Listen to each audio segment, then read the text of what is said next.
There Good afternoon and welcome to the FEMA Region 2 Individual and Community Preparedness webinar series. My name is Allison Albright and I'm the Regional Preparedness Liaison for FEMA Region 2. I'm going to provide a few technical considerations before we begin. Today's proceedings are being recorded and captioned. The archived event will be available on the FEMA website in the coming days. You should hear audio through your computer speakers, so please ensure your volume is turned up so you may hear the proceedings accordingly. In the top right corner, we ask if you'd like to receive news and updates from Region 2, and if so, please enter your email address and we'll be sure to add you to the distribution list. We will have a question and answer session after the presentation concludes. You'll see a Q&A pod in the lower right-hand corner. Please feel free to submit your questions about the subject matter there, and time permitting, we'll do our best to answer them. Finally, the PowerPoint presentation from today will be available for you to download in the file share pod as a PDF. You can click on the file and download it using the download button. With that, I'd like to turn it over to the Region 2 Community Preparedness Officer to introduce our speaker and today's proceedings. Good afternoon, everyone. I'm Debbie Costa, the Community Preparedness Officer for FEMA Region 2. On behalf of our team working to strengthen preparedness across New York, New Jersey, Puerto Rico, and the Virgin Islands, I'm so happy to welcome you to our Preparedness and Resilience webinar series. FEMA's Goal 1 is to build a culture of preparedness. As part of that goal, we're pleased to be hosting this Lunch and Learn series for National Preparedness Month. Today's webinar will focus on FEMA's role in response to a natural hazard or other emergency. Response Liaison Rob Hutchinson, New Jersey FEMA Integration Team, will discuss key aspects to consider when coordinating an emergency response, including situational awareness, incident management, evacuation and sheltering, and search and rescue. He will also cover other response division functions, such as operational planning and logistics. Rob Hutchinson is the Response Operations Liaison for the New Jersey FEMA Integration Team. He has 20 years of federal emergency management experience and has been with FEMA for the last 15 years. He worked as a plan and section chief on the FEMA National Incident Management Assistance Team prior to joining Region 2 in October of 2018. Rob, I'm going to hand the mic over to you. Great. Thank you, Debbie. As Debbie said, I am on the New Jersey FEMA Integration Team, and in that role, I work right alongside the state employees.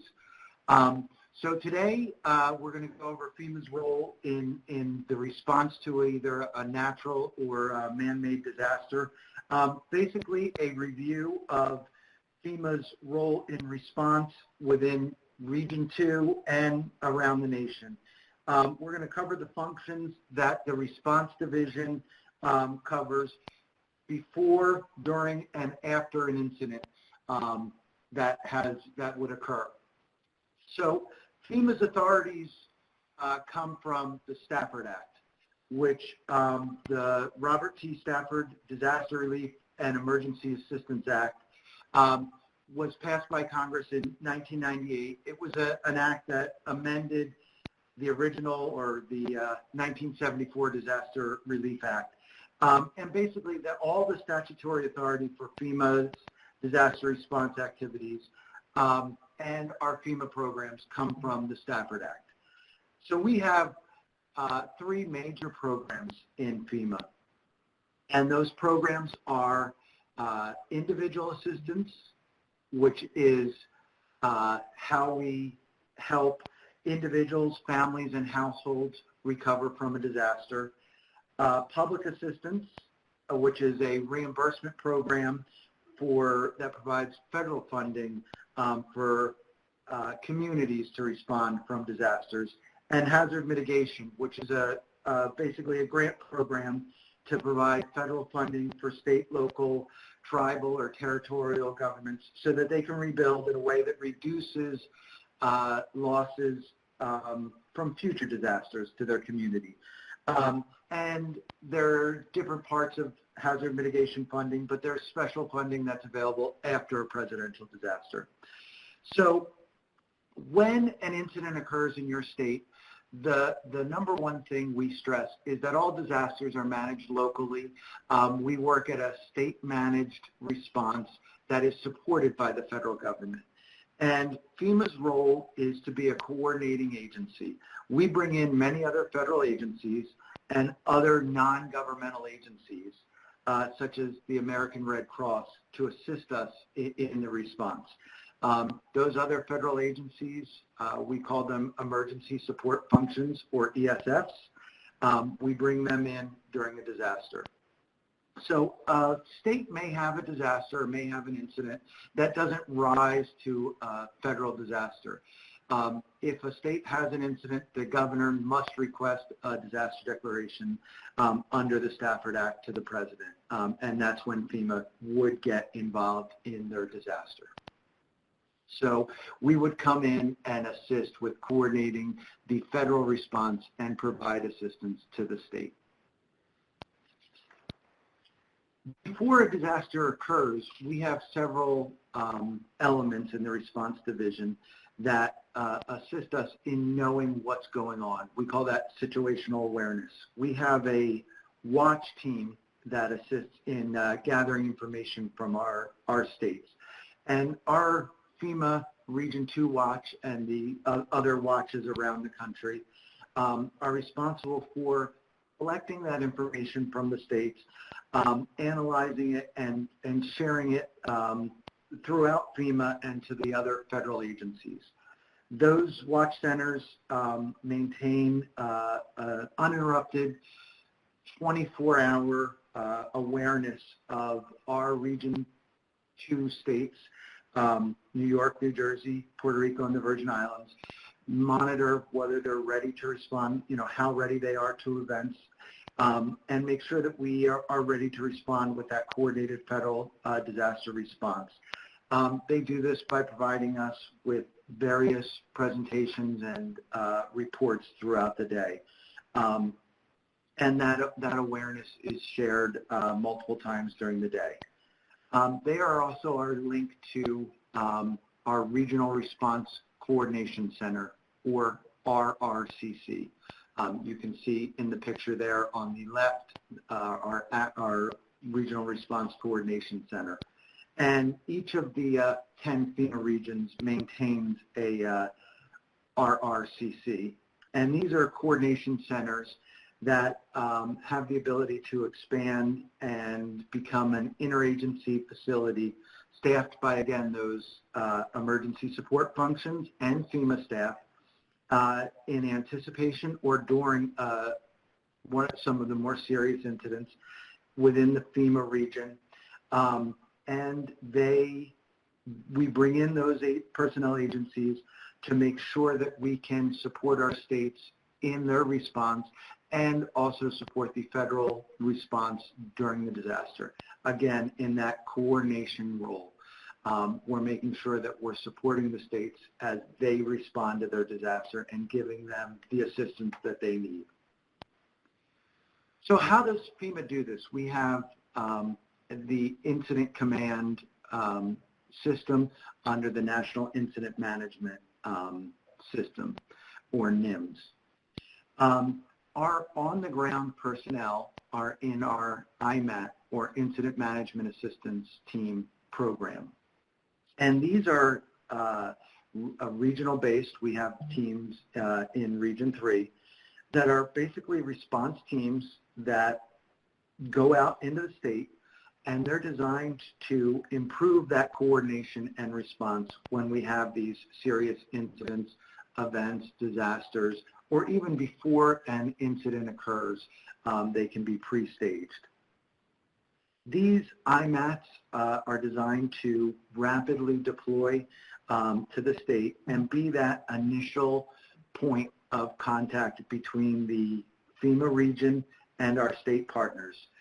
Usually they'll go directly to the State Emergency Operations Center and support the state government, the State Emergency Management Agency, or Office of Emergency Management, and the local and county governments in their efforts to prepare immediately prior to a disaster, to save lives, protect property, and then provide those life-sustaining services immediately after a disaster.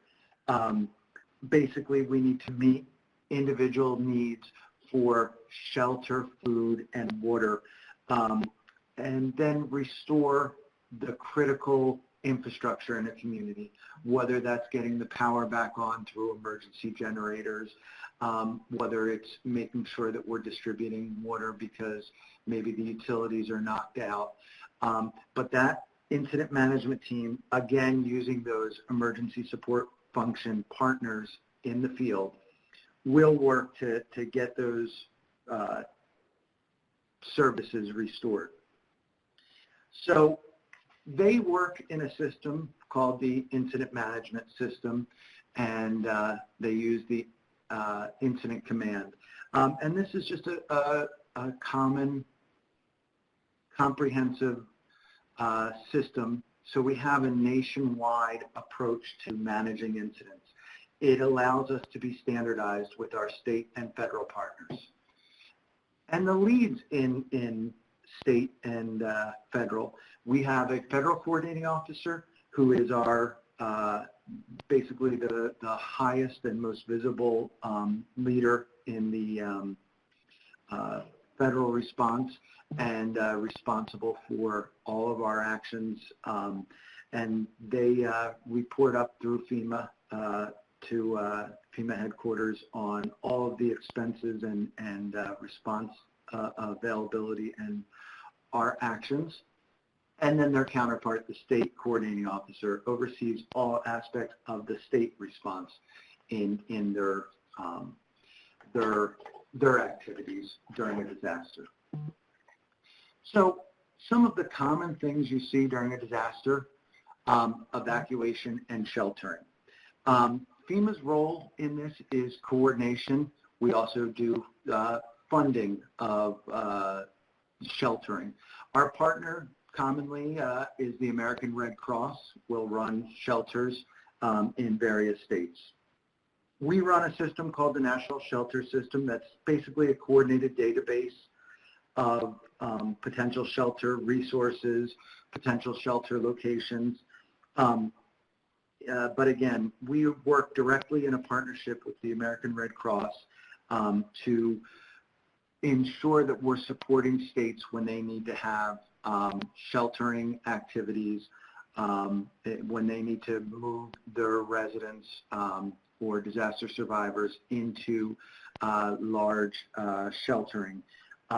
We also make sure that we are able to support their evacuation needs through various national contracts and various use of our national assets to move people out of harm's way, hopefully prior to the impact of a disaster, and get them out of areas where you may see storm surge or flooding before a disaster occurs. Another system that FEMA has where we play a large coordination role is search and rescue. And we have a large component of the Urban Search and Rescue, or USAR teams. There are 28 teams across the country. A large number of them are in California, but in Region 2, there's a team in New Jersey that is sponsored by the New Jersey State Police.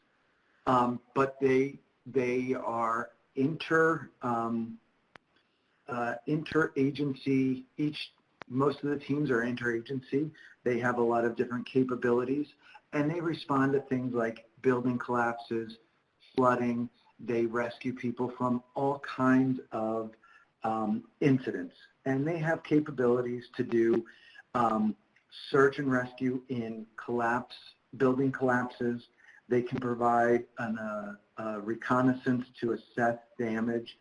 They can do medical aid. They bring with them not only emergency medical technicians, but physicians. They also bring search and rescue canines, dogs, who can assist in search.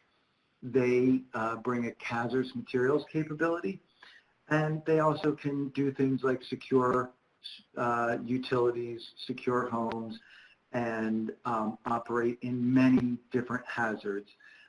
They have the ability to stabilize after, say, an earthquake structures. So we have, as I said, 28 teams spread across the country. These teams come from local fire departments, police departments, and other responders, and they can deploy anywhere within the country in a very short period of time. They are able to deploy 70 individuals within 6 hours.